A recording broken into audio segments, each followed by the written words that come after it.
Hello दोस्तों, आज हम अरिहंत का सीटेट एंड टेट्स जो पूर्व वर्षों के हल प्रश्न पत्र हैं, जैसा कि कल हम पढ़ चुके थे 15 क्वेश्चन और 15 क्वेश्चन पढ़ना था। और चलिए हम 15 क्वेश्चन पढ़ते हैं।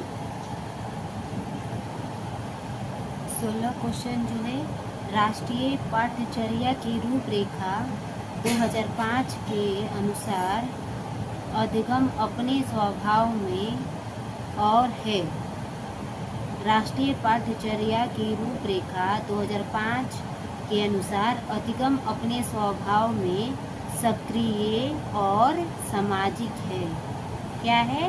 तो राष्ट्रीय पाठ्यचर्या की रूपरेखा 2005 के अनुसार जो है, अधिगम अपने स्वभाव में सक्रिय और सामाजिक है। इसका उत्तर 2 होगा। 17 क्वेश्चन कह रहा है, 17 क्वेश्चन जो है कह रहा है, विद्यार्थियों को स्वतंत्र रूप से चिंतन करने तथा प्रभावी शिक्षार्थी बनने में सक्षम बनाने हेतु शिक्षक के लिए यह महत्वपूर्ण है।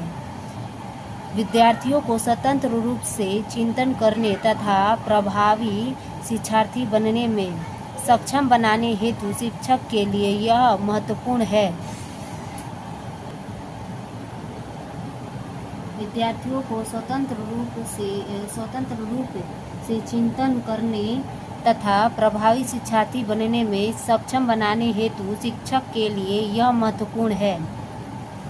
इसका आंसर होगा पहला, विद्यार्थियों को सिखाना कि किस प्रकार से अपने अधिगम।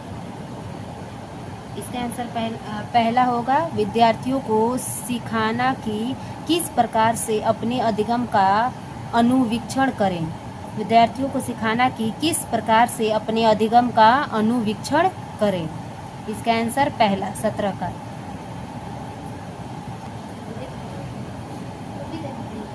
18 क्वेश्चन कह रहा है, यदि कोई शिक्षिका चाहे कि उसके विद्यार्थी समस्या समाधान कौशल प्राप्त कर लें, तो विद्यार्थियों को ऐसे क्रियाकलापों में लगाना चाहिए जिनमें हो।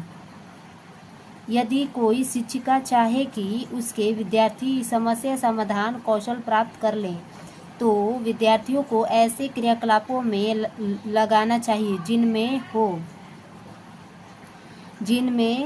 हो तो क्या, पूछना, तर्क करना और निर्णय लेना हो। जिनमें यदि कोई शिक्षिका चाहे कि उसके विद्यार्थी समस्या समाधान कौशल प्राप्त कर लें, तो विद्यार्थियों को ऐसे क्रियाकलापों में लगाना चाहिए जिनमें हो पूछना, तर्क करना और निर्णय लेना। 19 क्वेश्चन कह रहा है, कक्षा तक पहुंचने वाली बच्चों की भोली अवधारणाओं को जानना। कक्षा तक पहुंचने वाली बच्चों की भोली अवधारणाओं को जानना। इसका सही उत्तर है तीसरा, शिक्षक के लिए अपने शिक्षण को अधिक सार्थक बनाने की योजना बनाने में सहायक होता है। शिक्षक के लिए अपने शिक्षण को अधिक सार्थक बनाने की योजना बनाने में सहायक होता है।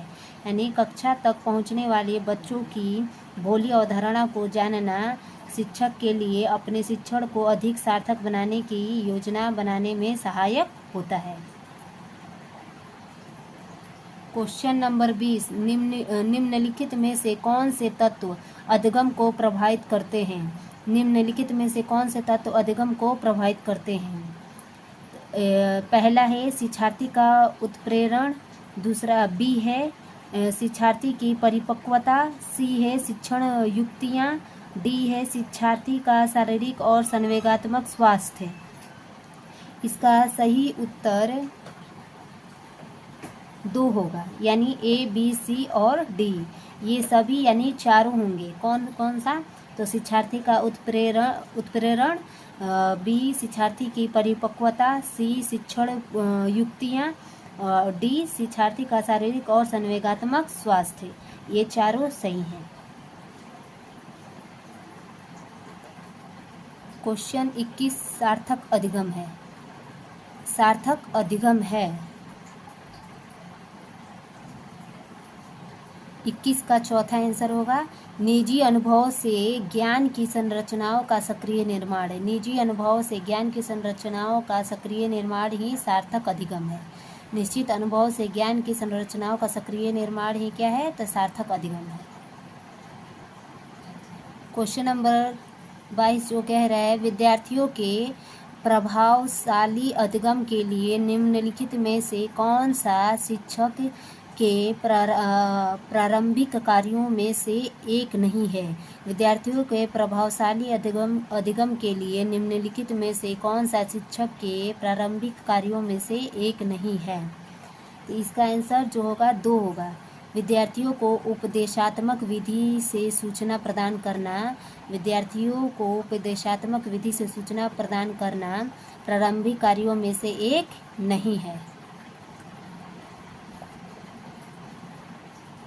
23 क्वेश्चन कह रहा है विकास के सिद्धांतों के बारे में निम्नलिखित में से कौन सा कथन गलत है। विकास के सिद्धांतों के बारे में निम्नलिखित में से कौन सा कथन गलत है, गलत की बात यहाँ कर रहा है। तो इसका आंसर होगा चौथा। विकास एक परिमाणात्मक प्रक्रिया है जिसका ठीक मापन हो सकता है। विकास एक परिमाणात्मक प्रक्रिया है जिसका ठीक मापन हो सकता है। ये गलत है विकास के सिद्धांतों में। 24 क्वेश्चन कह रहा है तथा कि विशिष्ट अन्योन्य क्रिया का परिणाम विकास के विविध मार्गों और निष्कर्षों के रूप में हो सकता है। इसका आंसर जो होगा पहला होगा, यानी वंशानुक्रम तथा पर्यावरण की विशिष्ट अन्योन्य क्रिया का परिणाम विकास के विविध मार्गों और निष्कर्षों के रूप में हो सकता है। वंशानुक्रम तथा पर्यावरण की विशिष्ट अन्योन्य क्रिया का परिणाम विकास के विविध मार्गों तथा निष्कर्षों के रूप में हो सकता है। क्वेश्चन 25 कह रहा है विद्यालय और समाजीकरण के बारे में निम्नलिखित में से क्या सत्य है। विद्यालय और समाजीकरण के बारे में निम्नलिखित में से क्या सत्य है। इसका उत्तर होगा 2। विद्यालय समाजीकरण का एक महत्वपूर्ण कारक है। विद्यालय समाजीकरण का क्या है, तो एक महत्वपूर्ण कारक है। 26 क्वेश्चन कर रहे हैं जीन पियाजे के संज्ञानात्मक विकास के सिद्धांत के बारे में निम्नलिखित कथनों में से सही कथन कौन सा है। जीन पियाजे के संज्ञानात्मक विकास के सिद्धांत के बारे में निम्नलिखित कथनों में से सही कथन कौन सा है। तो इसका आंसर होगा 2।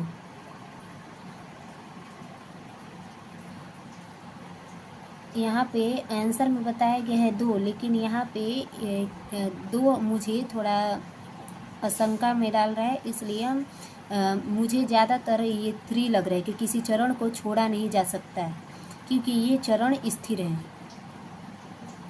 लेकिन यहाँ पे आंसर में बताया गया है 2। पियाजे का तर्क है कि संज्ञानात्मक विकास चरणों में आगे बढ़ने की अपेक्षा निरंतर होता है। अगर आपको कोई अगर इसमें संशय है तो प्लीज़ इसका आंसर होगा पियाजे का तर्क है कि संज्ञानात्मक विकास चरणों में आगे बढ़ने की अपेक्षा निरंतर होता है। क्वेश्चन 27 कह रहा है जीन पियाजे के द्वारा प्रस्तुत संरक्षण के प्रत्यय से तात्पर्य है कि जीन पियाजे के अनुसार जीन पियाजे के द्वारा प्रस्तुत संरक्षण के प्रत्यय से तात्पर्य है कि इसका आंसर जो होगा पहला होगा कुछ भौतिक गुणधर्म वही रहते हैं चाहे बाहरी आकृतियां बदल जाए।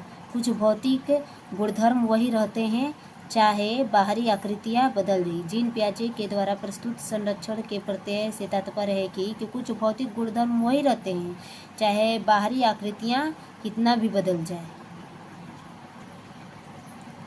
28 क्वेश्चन कह रहा है हार्वर्ड गार्डनर के बहुबुद्धि सिद्धांत के अनुसार निम्नलिखित का मिलान कीजिए। हार्वर्ड गार्डनर के बहुबुद्धि सिद्धांत के अनुसार निम्नलिखित का मिलान कीजिए। पहला है बुद्धि का प्रकार और दूसरा है अंत अवस्था। तो इसमें ए दिया है संगीतात्मक, बी दिया है भाषिक, सी दिया है अंतर्वैयक्तिक और डी दिया है स्थानिक। इसमें फर्स्ट दिया है चिकित्सक, कवि, तीसरा है खिलाड़ी और चौथा है वायलिन वादक और पांचवा है मूर्तिकार। तो इसका आंसर जो है 28 का तीसरा कह रहा है, 28 का तीसरा, यानी